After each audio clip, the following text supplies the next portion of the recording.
آج تک کھودی ہی نہیں گئی ہے، اور کھود رہے نکل رہے ہیں، کہیں سے گیس نکل رہا ہے، کہیں سے پیٹرول نکل رہا ہے، کہیں سے کوئی معدنیات نکل رہی ہے، کہیں سے کوئی سونا نکل رہا ہے، یہ ساری چیزیں تو یہ اللہ تعالیٰ نے یقین کرنے والوں کے لیے زمین میں بھی نشانیاں ہیں بہت کچھ. تو یعنی یقین والوں کے لیے زمین میں بھی بہت کچھ قدرت کے نشانات موجود ہے جو خالق کی عظمت اور غلبہ والی قدرت پر دلالت کرتے ہیں. یہ قسم قسم کی بوٹیاں، طرح طرح کے حیوانات، یہ ہموار میدان، یہ سربا فلک پہاڑ اور جنگل، یہ نہریں، دریا اور سمندر، لوگوں کی مختلف زبانیں، مختلف رنگ و روپ، مختلف اخلاق کے لوگ، عادات و خوی، مختلف عقلیں، مختلف ان کی سمجھ، مختلف حرکتیں، سعادت و شقاوت اور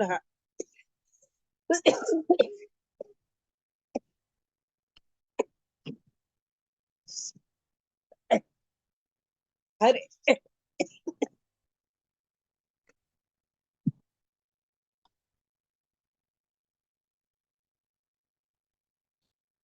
ہر ایک کے وضو کو اس کے مقام پر اللہ تعالیٰ نے رکھا. یہ ساری باتیں خالق و مالک کو بتاتی ہے. اسی لیے اللہ تعالیٰ نے فرمایا کہ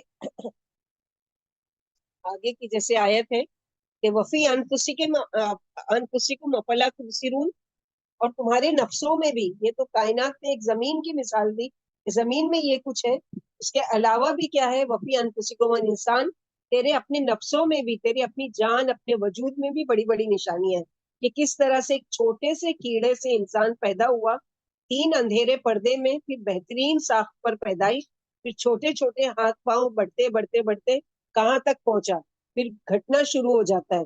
افلا تبصرون، کیا پھر نہیں تم دیکھتے؟ ہمارے سر پر ایک طرف بادل، ایک طرف چہرہ، اگر دونوں طرف کوئی، اگر دونوں طرف یعنی بال ہوتے، ایک طرف بال ایک طرف چہرہ، اگر دونوں طرف بال ہوتے تو کیسے لگتا؟ یعنی یہ بال جو پیشانی پر رک گئے وہ اتر کر چہرے پر آ جاتے، کیسی وہ لگتی؟ کتنے شیو کرواتے، کتنی فیشیل کرواتے، کیا کرتے، اور کتنا پیسہ خرچہ ہوتا، اور کیسی بدصورت شکل ہوتی. پھر ہڈیوں، رگوں اور پٹھے سب کو غذا کا الگ الگ حصہ، کون سا کہاں پہنچانا ہے، کون سی رگ کس کو جا کر جڑ رہی ہے، یہ سب بنانے والے کا حق ہے کہ بنایا کس نے، اور پھر اس کا حق کیا ہے جس کا آگے ذکر کیا ہے سورہ زاریات آیت نمبر 56، جس کو کمپلسری ہے کہ آپ کو یاد کرنا ہے کہ وما خلقت الجن والانس الا لیعبدون. تو تم اپنے نفسوں میں کیوں غور نہیں کرتے؟ اگر تم اپنے نفسوں پر غور کرو گے تو تم اللہ کی عجیب قدرت کا یقین آ جائے گا، اور تمہیں اس کی صنعت و کاریگری کا کرشمہ معلوم ہو جائے گا کہ اللہ تعالیٰ نے کیسی کیسی چیزیں ہیں. وَفِي السَّمَاءِ رِزْقُكُمْ، دنیا زمین پر ہی نہیں، آسمان میں بھی رزق ہے. وَمَا تُوعَدُونَ، یعنی آسمان سے بارش ہوتی ہے جس سے تمہاری روزی پیدا ہوتی ہے. آسمان میں ہی میں وہ چیز جس کا تم سے وعدہ کیا گیا، یعنی جنت بھی آسمان ہی میں ہے، اور تمہاری روزیاں بھی اسی سے اترتی ہے. وَرَبِّ السَّمَاءِ وَالْأَرْضِ إِنَّهُ لَحَقٌّ مِثْلَ مَا أَنَّكُمْ تَنطِقُونَ. اللہ نے اپنی عزت والی ذات کی قسم کھا کر یقین دلایا ہے کہ اس نے ان سے جو قیامت کا اور زندگی بعد الموت کا اور جزا کا وعدہ کر رکھا ہے وہ برحق ہے، جو ضرور پیش آنے والا ہے، جس میں بال برابر بھی شک کی گنجائش نہیں ہے. جس طرح گفتگو کے وقت گفتگو میں شک نہیں کیا جاتا، اسی طرح اس میں شک نہ کیا جائے. معاذ رضی اللہ عنہ جب کسی سے کوئی بات کرتے تو فرماتے یہ بات بالکل سچی ہے جس طرح تم یہاں موجود دیکھتے ہو.